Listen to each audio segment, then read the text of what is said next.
ओम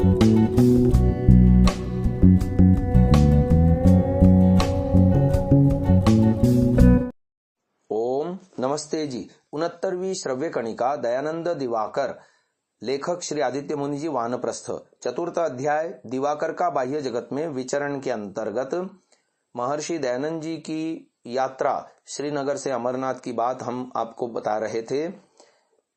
उसी अमरनाथ के विषय में आगे लिखा है, उसी का नाम अमरनाथ शिवलिंग है। कृष्णा प्रतिपदा से वह शिवलिंग क्षय को प्राप्त होते होते अमावस्या में नाम मात्र ही रहता है। यह अमरनाथ शिवलिंग का महात्म्य कहा जाता है। पाद टिप्पणी हमने आपको कल आधी सुनाई थी। आदि पाद टिप्पणी है, पूना प्रवचन 10वें प्रवचन में ये बात मिलती है।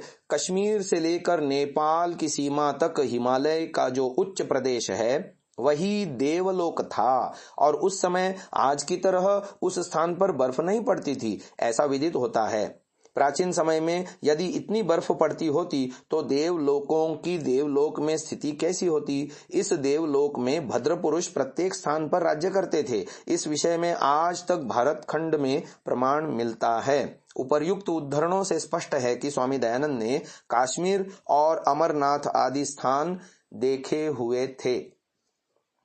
वहां स्वामी दयानंद को बेताल सिद्ध बाबा का दर्शन मिला था। उन्होंने उनको मोक्ष लाभ का अति सरल उपाय यह बतलाया था कि किसी नवजात पुंग शिशु को चोरी करके लाना, पुल्लिंग शिशु को चोरी करके लाना और अमावस्या की मध्य रात्रि में स्मशान भूमि में उस जीवित शिशु पर बैठे हुए चामुंडा देवी के बीज मंत्र का 1,01,101 बार जप करके अति शीघ्र मोक्ष मिल जाता है। स्वामी दयानंद ने उनकी इस साधना प्रणाली को सुनकर ही वहां से चले आए थे।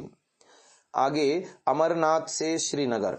अमरनाथ से श्रीनगर आकर स्वामी दयानंद ने सुना था कि बौद्ध साधु लोग विभिन्न स्थानों पर परिभ्रमण करके तिब्बत जा रहे हैं। साधुओं के लिए राजनैतिक विधि निषेध बहुत ही ढीला है। स्वामी दयानंद भी बहुत ही प्रयत्न करके बौद्ध साधु तीर्थयात्रियों में सम्मिलित हो गए थे। श्रीनगर से वे क्षीर भवानी के मंदिर में योगी साधुओं के संधान में गए थे, लेकिन वे वहां से निराश होकर चले आए थे। आगे शीर्षक है श्रीनगर से गंदरबल। बौद्ध साधुओं के साथ स्वामी दयानंद 1.5 योजन दूरी पर गंदरबल नामक स्थान में आए थे। क्षीर भवानी मंदिर यहीं से समीप ही है। गंदरबल से वे तुलमुल आए। यह गांव के प्रांत भाग में ही क्षीर भवानी का मंदिर है। बौद्ध साधुओं ने उनके लिए लेह शहर के मंत्री और कारगिल शहर के तहसीलदार के नाम पर परिचय पत्रों का प्रबंध कर दिया था। अतः स्वामी दयानंद साधुओं के साथ सिंधु नदी के तट का अवलंबन करके पैदल तिब्बत की ओर प्रस्थित हो गए।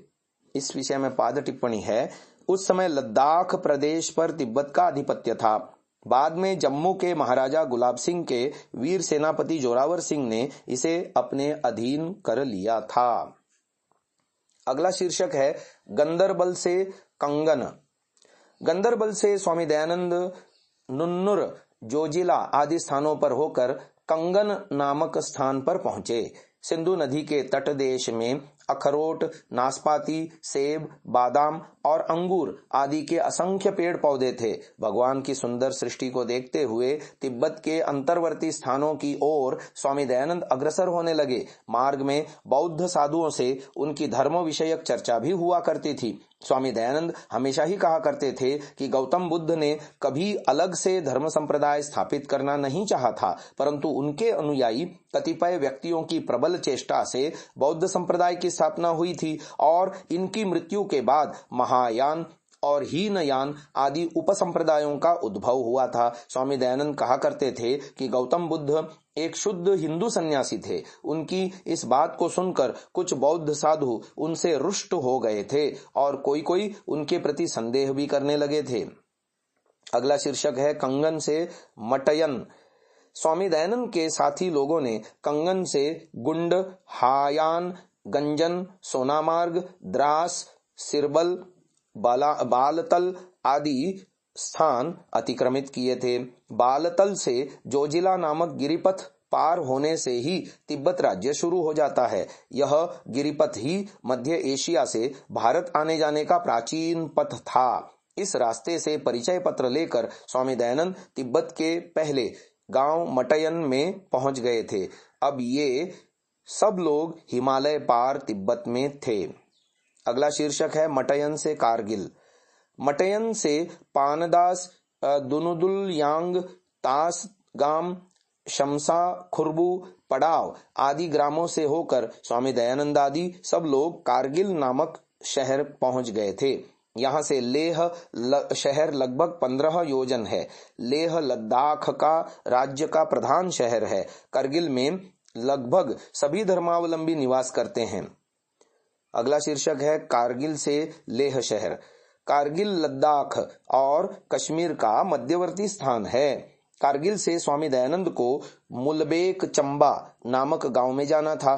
पर्वत पर आरोहण करके बहुत ही ऊंचे रास्ते से करीब 3 योजन रास्ता चलने में 12 घंटे का समय लगता है। प्राणवायु वहां बहुत ही विरल है, इसलिए जाना कठिन है। प्रातः काल प्रस्थित होके स्वामी दयानंद आदि सभी लोग रात को वहां पहुंच गए थे। करगिल से लगभग 2.5 योजन की दूरी पर उन्हें लामाओं के मठ और बौद्ध स्तूप दृष्टिगोचर हुए। 2 योजन चलने पर बोध खरबू नामक गांव में वे लोग पहुंचे। वहां प्रत्येक गांव में मृत व्यक्तियों का स्मशान भस्म कोटा में रखा जाता है और मृत व्यक्तियों का नाम प्रस्तर खंड में लिखकर रख दिया जाता है।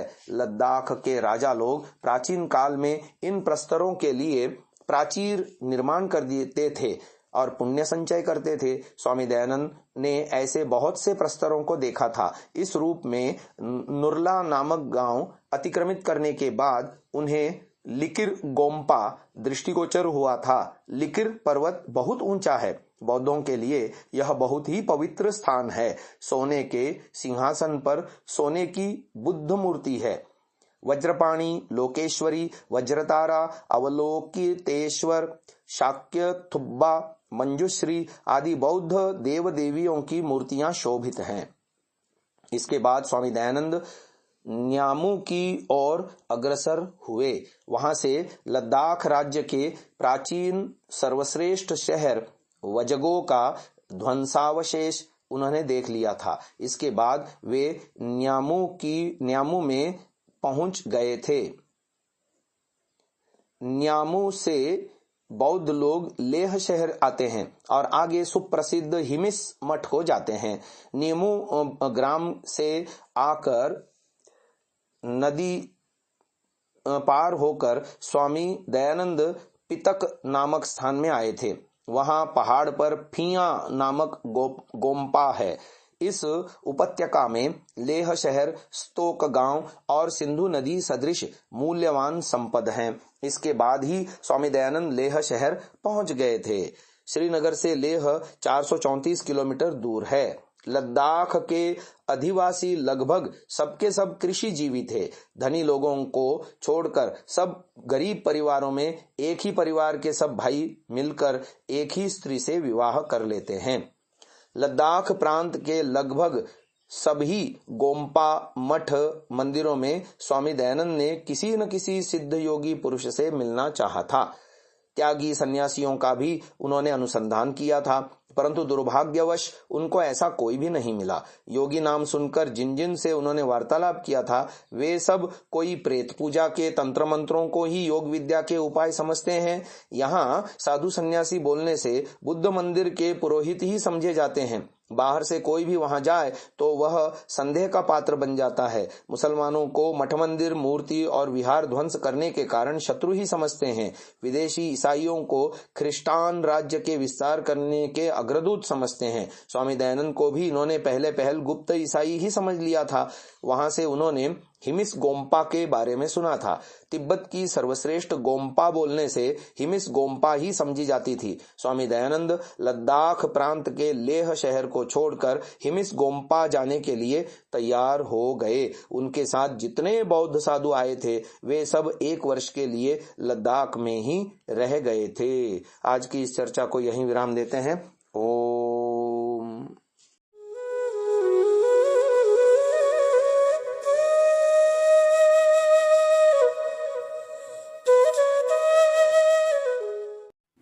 Download Sansa app, R Virdal app, visit sansa.org, rvirdal.in।